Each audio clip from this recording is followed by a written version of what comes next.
ध्यानाभ्यास के लिए कृपया अपने नेत्रों को बंद कर लीजिए। अंतर्दृष्टि कीजिए।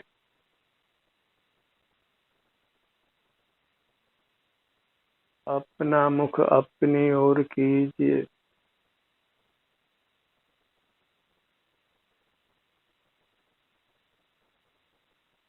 बहिर्मुखता छोड़कर अंतर्मुख होना है। यही ध्यानाभ्यास है।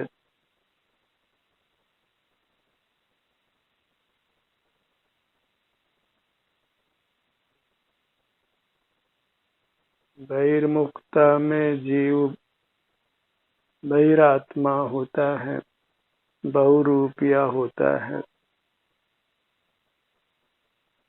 वो अंतर्मुख होकर अंतरात्मा होता है, परमात्मा होता है, एक रूप होता है।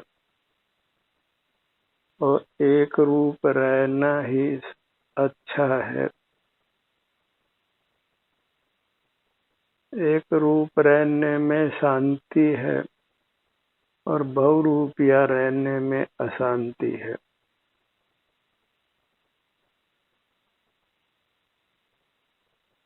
एक रूप रहने में स्थिरता है और बहुरूपिया रहने में रागातिक महान दोष हैं।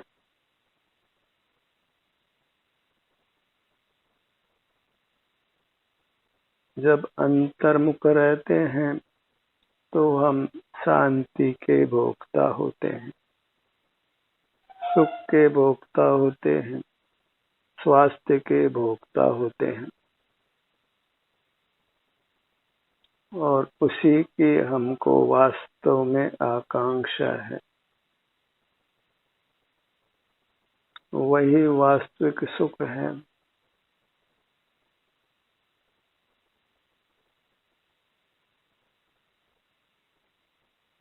जगत के साथ जीव का परमार्थ से कोई संबंध नहीं है। परमात्मा ने अपने को जगत के संबंध से दूर किया है। वे जगत से अत्यंत विमुख हैं।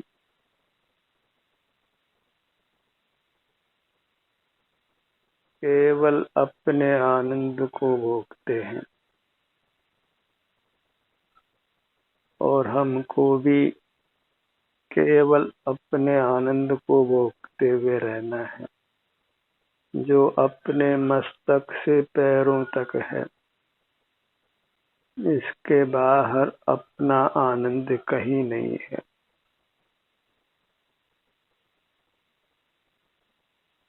बहिर्मुख होते ही संसार उत्पन्न होता है। 5 इंद्रिय द्वारों से और मन के द्वार से हम बहिर्मुख होते हैं।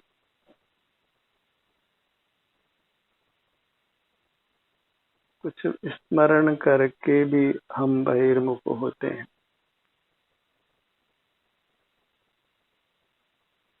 अंतर्दृष्टि कर केवल अपना ही अनुभव करना है। इतना सा ही कर्तव्य है, इतना सा ही मुक्ति का पुरुषार्थ है।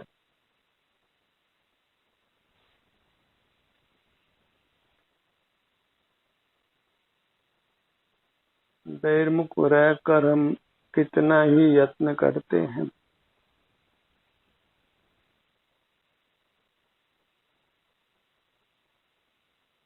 वही यत्न अब अंतर्मुख होने के लिए कीजिए।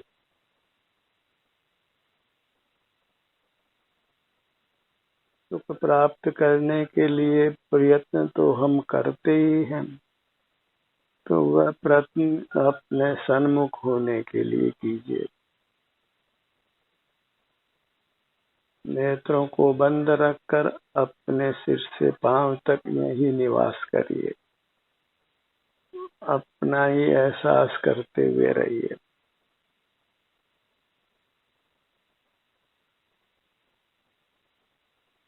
ध्यानाभ्यास के क्रम में उत्तरोत्तर आपको अधिक निर्मलता होगी। ध्यानाभ्यास में उत्तरोत्तर अधिक सुगमता होगी और उत्तरोत्तर अधिक शांति का भी अनुभव होगा।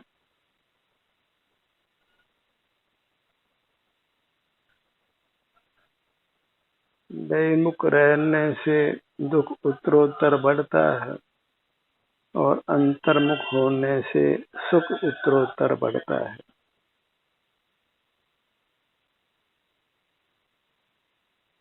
अपना अनुभव करने के लिए कहीं दूर जाना नहीं है, बस केवल मुख पलटना है। मुख पलटने जितना ही पुरुषार्थ है और इस पुरुषार्थ का फल परम शांति का भोग है, परम स्वास्थ्य की उपलब्धि है, सर्व प्रकार के दुखों से मुक्ति है।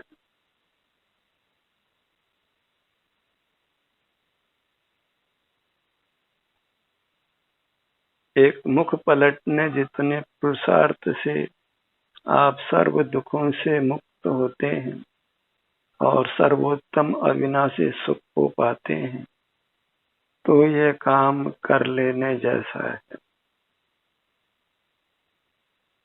इसी में हमारी बुद्धिमत्ता है और इसी से मनुष्य जन्म पाना सार्थक होता है।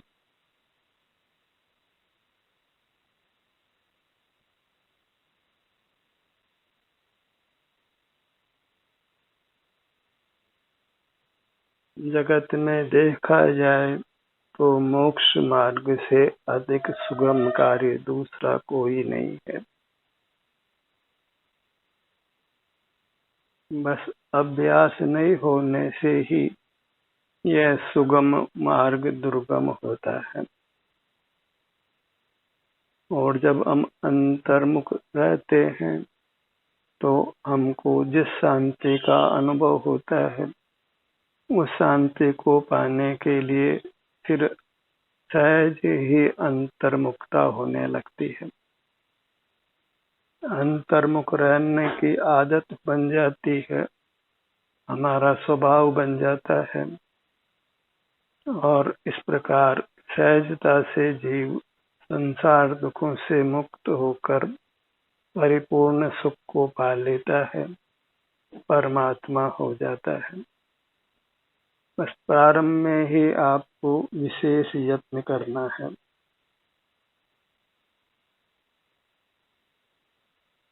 और आप प्रारंभ में यदि यत्न कर लेते हैं तो फिर सब कुछ सुगम हो जाता है। अनादि के जो संस्कार हैं प्रथम उन्हीं से हमको लड़ने जैसा ही होता है। अनादि से जो हमने सीखा है बहिर्मुख रहना, बाहर में ही कर्तव्य मानना, धर्म मानना, बाहर से ही सुख मानना, वह सब कुछ हमें अंतर्मुख होने में विघ्न पैदा करता है। और जो लोक के जीवों से उपदेश मिलता है वह भी सब बहिर्मुख रहने का ही मिलता है। समीचीन प्रेरणा तो भीतर से ही आती है जब हम अपने सन्मुख रहते हैं। बस नेत्रों को बंद कर अपने मूर्त के सन्मुख रहिए, अपने ध्यान को सिर से पांव तक लाइए, जिसका अवभाषण हमको होता है। क्योंकि सुख दुख रूप संवेदना सिर से लेकर पैरों तक ही होती, इसी से हमको अपनी प्रतीति होती है, आत्म प्रतीति। इसी को आत्मोपलब्धि भी कहते हैं, सेल्फ रियलाइजेशन कहते हैं। और उसी से हम सेल्फ रियलाइज्ड सोल बनते हैं, अंतरात्मा बनते हैं।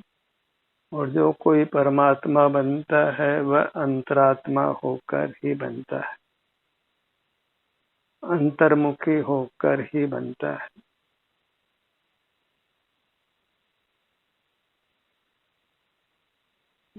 सारा संसार बड़ा ब्रह्मजाल है, इसीलिए जगत को धोखे की टाटी भी कहते हैं, या जग धोखे की टाटी।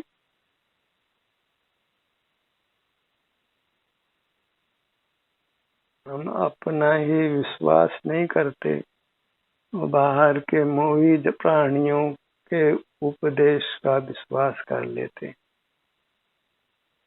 जगत में पर उपदेश कुशल बहु तेरे, और जगत के प्राणी सब मोही हैं, इसलिए उनसे यथार्थ देशना भी मिलती नहीं है। तो जगत से मुंह मोड़ लेना है तो फिर भीतर से ही देशना मिलने लगती है, भीतर से ही दिव्य ध्वनि आती है, दिव्य प्रेरणा आती है, क्योंकि वस्तुतः परमात्मा भीतर ही है। और जो भीतर से ही प्रेरणा मिलती है उसी को परमात्मा की दिव्य ध्वनि जानो।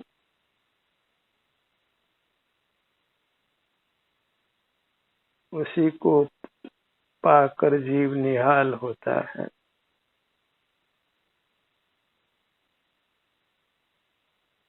अल्पकाल में परमात्मा हो जाता है। आखिर तो उसने भीतर से आने वाली दिव्य ध्वनि को ग्रहण किया है, परमात्मा की वाणी को ग्रहण किया है, जो भीतर से ही आई है। सच्ची समझ आती है वो भीतर से ही आती है।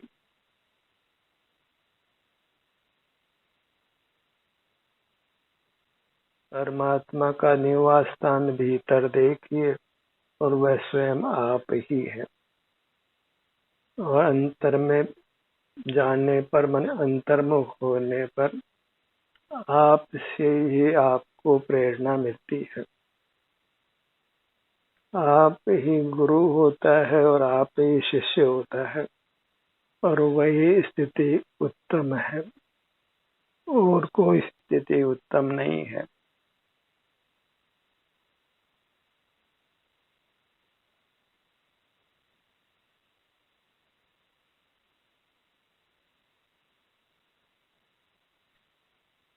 जहाँ गुरु अन्य है और शिष्य अन्य है, वहाँ वास्तव में मार्ग की उपलब्धि नहीं है।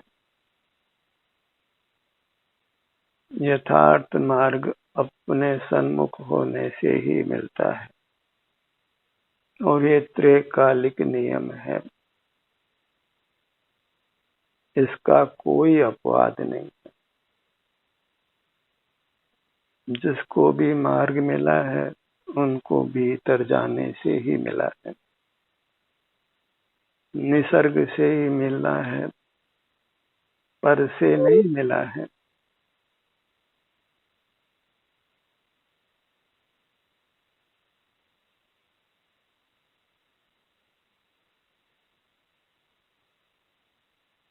अपने स्वभाव से या देश न पाकर जब जीव अंतर्मुख होता है, तभी वास्तव में भीतर से समीचीन ज्ञान मिलता है।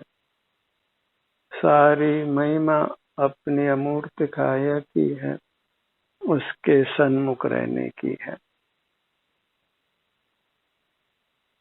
से सब संसार है, दुखों का जंजाल है, विकल्पों का कोलाहल है, राग द्वेष आदि कसायों की उत्पत्ति है, नाना पाप परिणामों का जन्म होता है।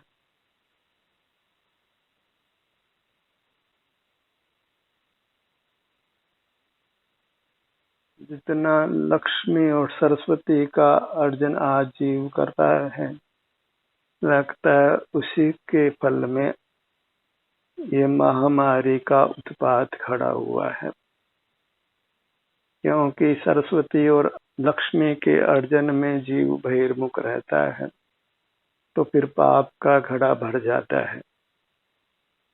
और मानो सारा जगत ही नाश को प्राप्त होता है।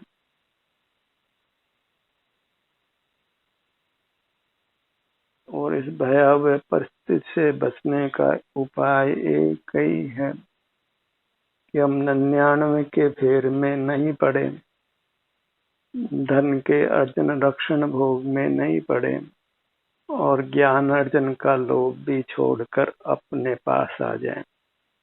क्योंकि ज्ञान बाहर से नहीं आता है, समीचीन ज्ञान, सुखदायक ज्ञान बाहर से नहीं आता है।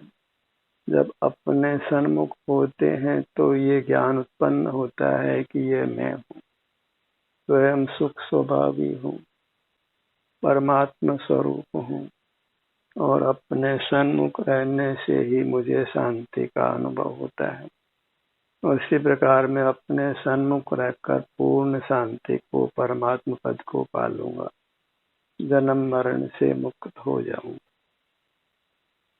इतना सब कुछ समीचीन ज्ञान बिना कुछ बाहर से पढ़े सुने जीव को अपने से मिल जाता है।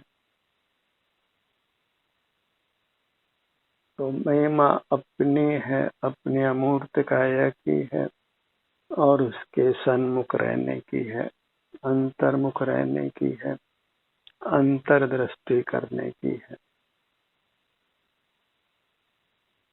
यही मुक्ति का पुरुषार्थ है। दुखों से मुक्त होना वही मोक्ष है। और जहाँ दुख नहीं होता तो अपने स्वभाव से स्वयं ही सुख होता है। दुख तो बहिर्मुखता से होता है और सुख अपने स्वभाव से होता है।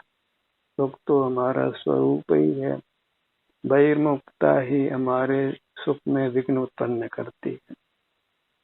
जब बहिर्मुख नहीं होते तो वास्तव में सुख तो अपने आप ही हो जाता है, क्योंकि बहिर्मुखता जो सुख का बाधक कारण है वह समाप्त हो जाता है।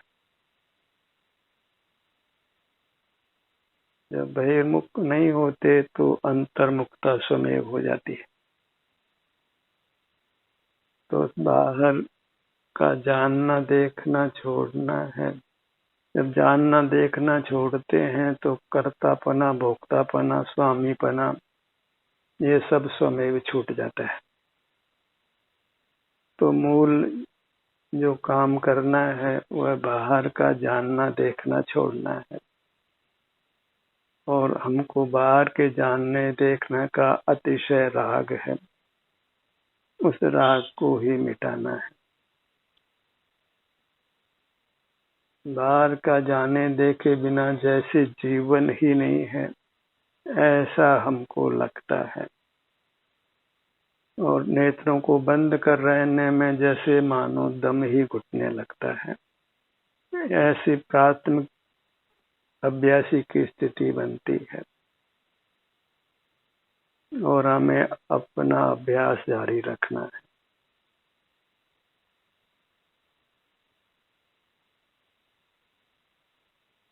अपनी दृष्टि को सिर से पैरों तक फैला कर रखिए। यही उत्तम दृष्टि है, सम्यक दृष्टि है। इसी से जीव सुखी होता है, शोभा को प्राप्त होता है, त्रिलोक पूज्य होता है। त्रिलोक पूज्य हो या नहीं हो वह अपने परमानंद को पा लेता है।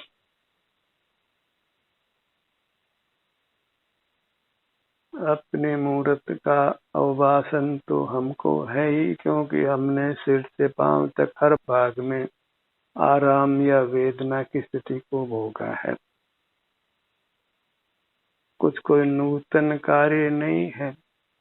नूतन कार्य तो यही है कि हमने बहिर्मुखता को समाप्त करना है और वही यत्न साध्य है और उसी का नाम पुरुषार्थ है, उसी का नाम इंद्रिय जय है।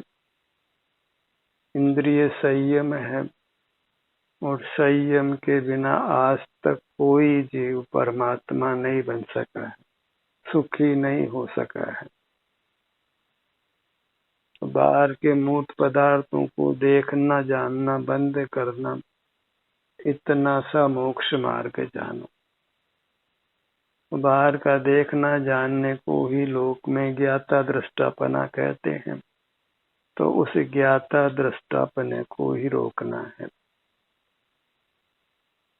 उसी को लोग साक्षी रहना भी कहते हैं।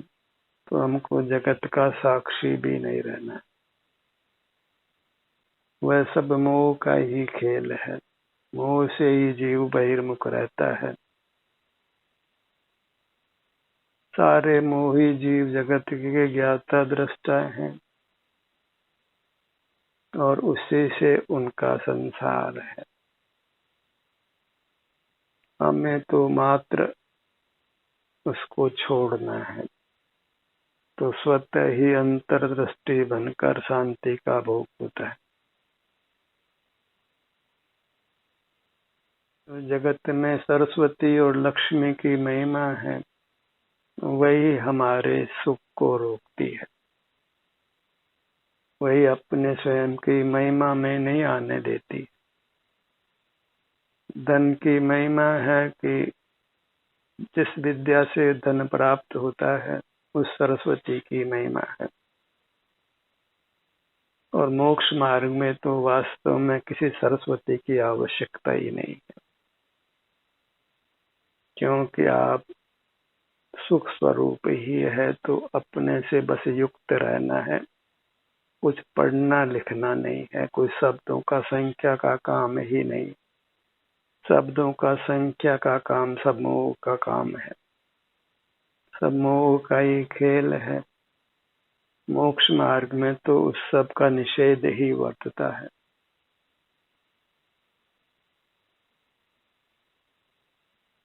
जगत के प्राणी धोखा खाते हैं तो तथाकथित ज्ञानियों से खाते हैं, या फिर जो हमारे शरीर की चिकित्सा करने में लगते हैं तो वो हमारे साथ ट्रायल करके ही हमें कष्ट में डालते हैं।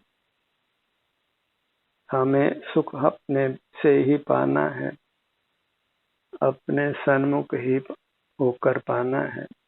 किसी पर का सहाय नहीं चाहिए। जहाँ पर की सहाय है वहाँ वास्तव में सुख नहीं है। सुख तो अपनी सहायता से ही मिलता है और अपने सन्मुख रहना ही अपनी सहायता करना है। अपने से प्यार कीजिए, अपनी महिमा कीजिए, अपनी महिमा में लीन रहिए, ताकि पर का जानना देखना नहीं हो, पर का स्मरण भी नहीं हो। तो फिर परमात्मा बनने में देर नहीं लगती है। पुनर्जन्म नहीं होकर निर्वाण की प्राप्ति होती है। तो अपने आत्म प्रेरणा से, अपने सुझाव से इस काम को करना है। ध्यानाभ्यास का ये सत्र यहीं समाप्त हुआ है। आपकी सहभागिता के लिए धन्यवाद।